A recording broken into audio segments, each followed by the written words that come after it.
Okay, I'm going to be redoing underneath the sinks. Going to be tiling and painting. Let me show you the before and the after. These always look bad, you know. Who wants to see underneath here? They just look terrible, regardless of how nice the front may look. And the bathroom and all the fixtures, you open this up and they're just ugly. You want to hide it. Well, all right, so there's one, there's the other. All right, so it's a double sink. All right, let's no further ado, let's paint this. First thing I like to do is wet the brush, squeeze out the excess water. It helps it to receive the paint much better. I put in some paint additive called Floetrol, and that way you don't see the line marks and paint brush marks or the roller stippling from the roller.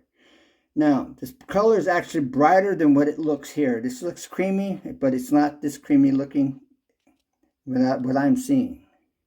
Okay, if you can't pull back the discussions, that's this beauty ring here, so the pipes don't show.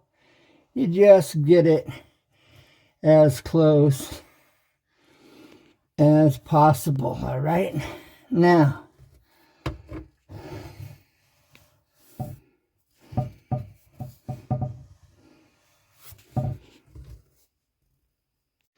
okay, I've painted around the discussions.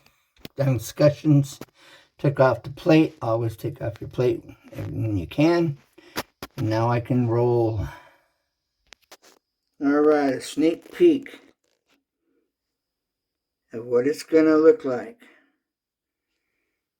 Okay, only a teaser.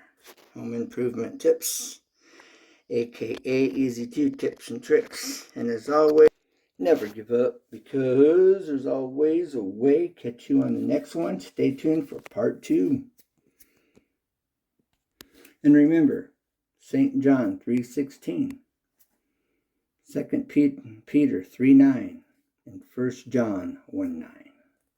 Check it out. Let me know what you think. Look forward to hearing from you, and stay tuned for part 2. Bye for now. Home Improvement Tips. And I'm Ken.